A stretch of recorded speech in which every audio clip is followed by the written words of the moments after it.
Governments do a lot of shady things, like offing their own president, or being a little based and making you forget that something happened, or maybe giving Wendy's a $6 fee. Fuck! But, do you remember when it was revealed that the government listens to you? Fucking twice? Pepperidge Farm remembers. Well, I bring to you the lovely trend of another iceberg on YouTube of disturbing, creepy, and fucked up declassified government documents. Disclaimer: MK Ultra is not a declassified document or a project. It was a leak that the CIA tried to actively silence by taking everything down. I said are certain to miss the future. Oh no, I missed that. Prime Minister Castro, this missile crisis was the last straw. The Gateway Process or the Gateway Experience is a project in which the CIA seemingly confirms that humans can transcend time and space, and this happens by projecting themselves into a different dimension, or otherwise known as astral projection. One really good example of this is in page 17 of the document, which states, although human consciousness can, with enough practice, move beyond the dimension of time and space and interface with other energy systems in other dimensions, the entire process is appreciably enhanced if the consciousness can be detached in large measure from physical body before such interface is attempted. Once an individual becomes proficient in the technique of out-of-body movement and then reaches the point where he is able to break out of time-space while out of his body, he gains the advantage of clicking out. Essentially, you can clip out of your own body. It essentially confirms out-of-body experiences, and this document is most famous for people within the spirituality and manifestation circles to justify all their claims. The Stargate project was made by a US Army unit in 1978, and the point of this was to explore psychic potential in humans, and the main thing that was worked on was remote viewing, which was the ability to see events or information at a distance that isn't physically viewable.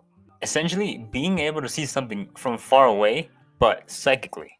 It was actually terminated in 1995 due to being concluded as never having been a useful experiment.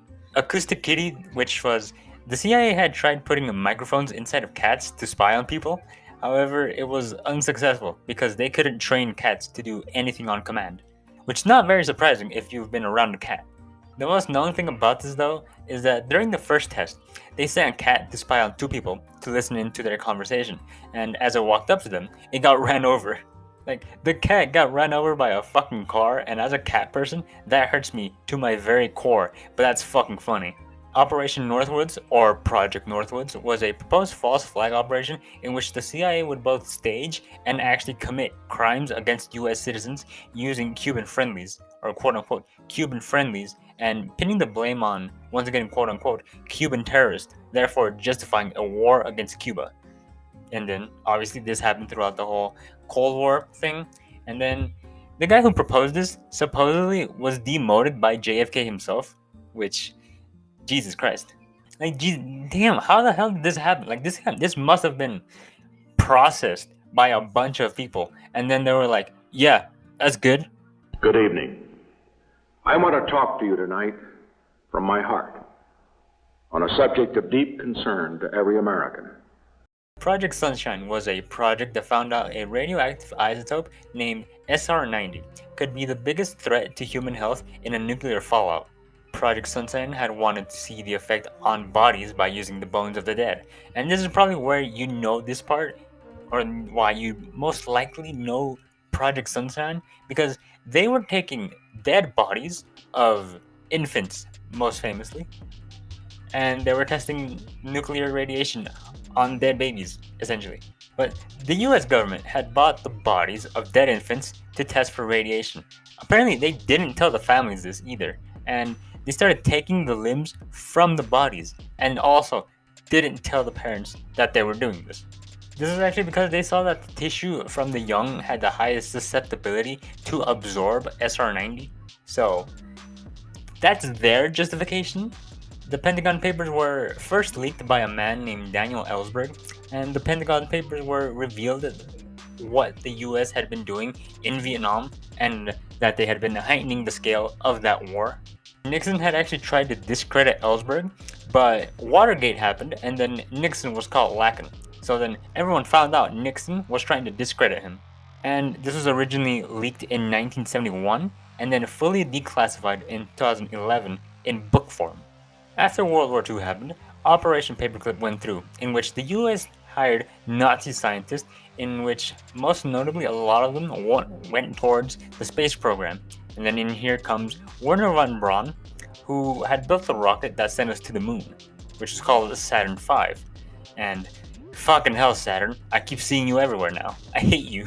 Operation Mockingbird, also known as Family Jewels in the CIA Freedom of Information Act, you know, like that whole thing, right? It's called Family Jewels in there. But this is a document about how the government had to wiretap in order to find sources on government leaks. And they did this to two Washington, D.C. based newsmen who were thought to be potential whistleblowers. So essentially, once again, revealing that the government listens to you. I'm already on a bunch of fucking lists. I don't care what they hear from me. Operation Unthinkable was a plan in which the US and Britain wanted to use what remained of the Nazi army, along with their own armies, to invade Russia immediately after World War II had ended. This obviously didn't go through, but they just had a plan for everything, essentially. And then this just happened to be one of them. You know, there's so many World War II games out there. Why is no game, at least no mainstream World War II game, based on Operation Unthinkable? I would fucking love to see that, and if there is, I just didn't fucking play it.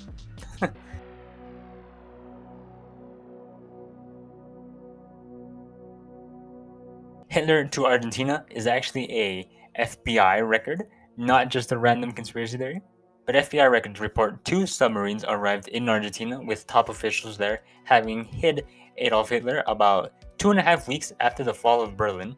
And these submarines are believed to be the missing U-530 and U-977 German boats, but the timelines of that doesn't add up. So there's that. But in this document, it says that Hitler arrived with a shaved mustache, two women, a doctor, and several men. It's actually about 200 pages. I'm not gonna lie to you. Holy fuck, this thing is long. The Majestic 12 are a supposed UFO investigator group of military personnel and government officials, which was created by President Harry S. Truman, and it was acknowledged by the FBI and then called bogus in the document that debunked them. However, in what's called the Burned Memo, in which an unnamed agent retrieved this memo after documents talking about the MJ-12 or the Majestic 12 were burned themselves, and then he managed to save or scrap, not scrap, save. He saved this one.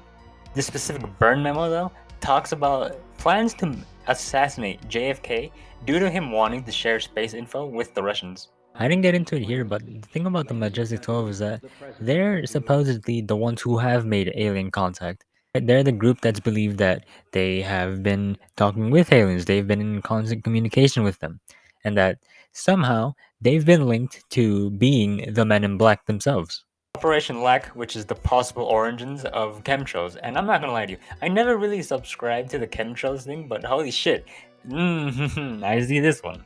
LAC, though, stands for Large Area Coverage, and the US Army Chemical Corps had sprayed quote-unquote microscopic zinc cadmium sulfide. What the fuck does that do? Basically, long-term or repeated exposures will result in harmful effects on the kidneys, the respiratory tracts, and your bones. Essentially, kidney impairment and bone weakness. The US National Research Council actually said that they found no evidence that this could harm humans' health. But what was the point of this whole operation?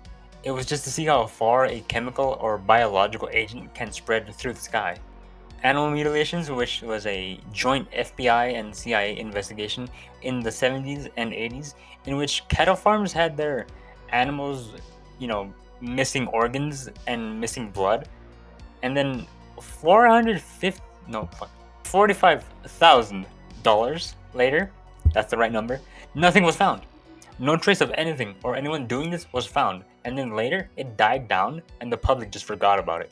The NSA Ant Catalog was basically in 2008, the NASA, the NSA had made a document about what they are capable of using for cyber surveillance. Literally, they are capable of using everything. Literally, phones, TVs, computers, anything that has a screen, basically. Right? They know you're looking at Neon Genesis Evangelion Rule 34. They know that.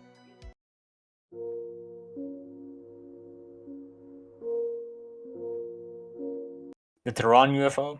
I recently just talked about this, so let me just play it for you. At least 4 citizens reported a UFO over Tehran in 1976, and the UFO was described as flashing lights of blue, red, orange, and green, and the body of it wasn't identifiable. 2 Iranian fighter jets tried to open fire on strange lights in the sky, but as they approached the UFO, their weapons and their instrument panels malfunctioned. Only after they turned away from the UFO did their things start working again, and the UFO was said to have shot something at one of the jets, but nothing hit the jet, and nothing was found on the floor either.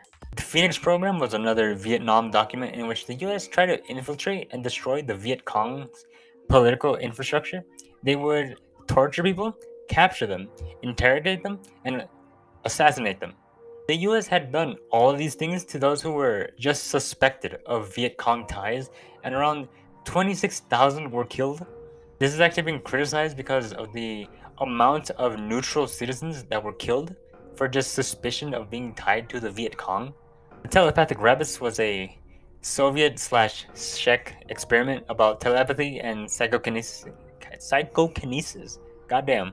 Basically, the main part about this is trying to work with telepathy, right? One part about this experiment was how they took a freshly born litter of rabbits from the mother and moved them aboard a submarine.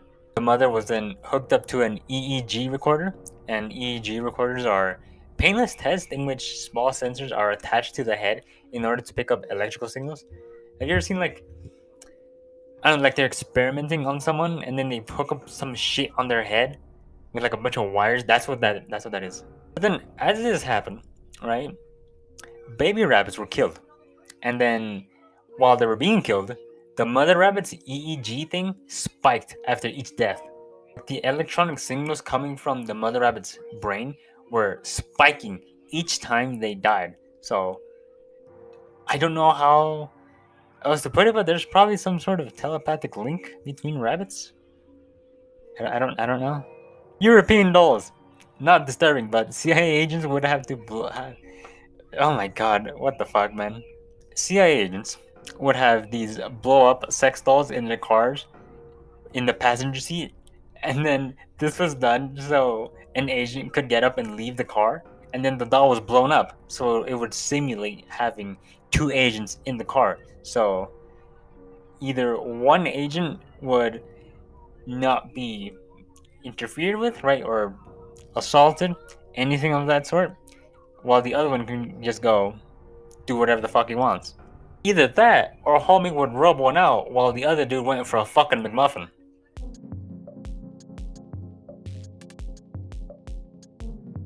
The Roger Boyce Jolly memo was a memo about the Space Shuttle Challenger disaster being predicted months prior. And Roger Boyce Jolly was a mechanical engineer that stated that the rocket's O-rings would fail if it launched in cold weather. Boyce Jolly was actually shunned by his colleagues for accurately predicting this and then resigned. I don't know how the hell that happens. Then Roger had then become a speaker on workplace ethics. Damn, my fucking lisp. No, I do not have a lisp. Project Pluto. The Nevada National Security Site revealed a document about a potential nuclear weapon that was almost made. Supersonic low-altitude missile, or the SLAM missile, was the main thing about this. Nuclear power was being applied to a ramjet engine for the SLAM missile. The gist of this whole thing was just that Project Pluto was to make an unmanned nuclear bomber that would drop multiple nuclear weapons towards multiple targets. Think about it like this. Modern Warfare 2, Predator missile, right? That thing, but instead of one missile, multiple missiles, and when they land, fucking nukes everywhere. UFO Guy Hotel Memo is a one-page document believed to be telling the story of Roswell from a third party who said that an Air Force investigator saw 3 flying saucers and 9 3-foot-tall bodies. However, it's a dead end. Like, it's just a dead end. In the document, or the memo, it says, quote-unquote, no further evaluation was attempted. It's also kind of skeptical because the memo is dated in 1950, whereas Roswell happened in 1947. However, I think it's possible that this third party didn't come out with the story until everything had passed. I mean, President Jimmy Carter did that with his UFO sighting. Why can't this other person?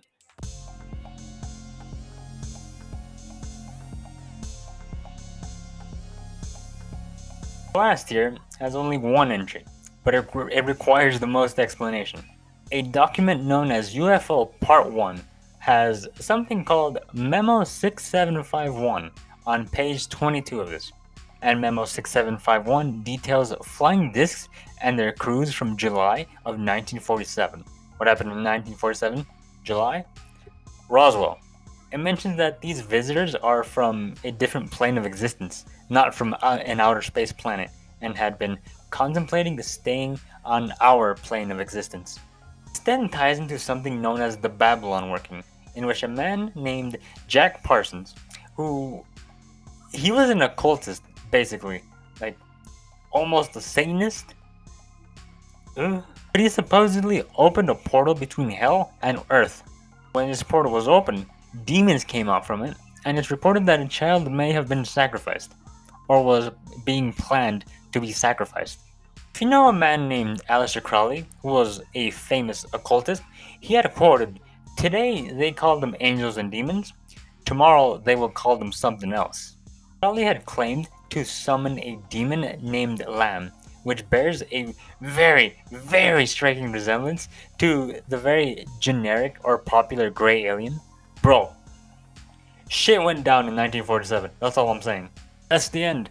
There's some crazy fucked up shit in here, and it's just out in the open. I know there's other declassified documents, but I wanted to take just the most fucked up ones and put them there, and then put in fucking the last one about potential aliens being demons. That's fucking wild. I genuinely believe that. If aliens are a thing, I don't think they're in outer space.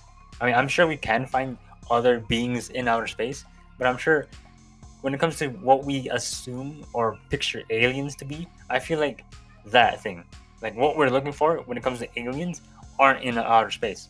Also gotta remember, lots of outer space is fucking empty. So,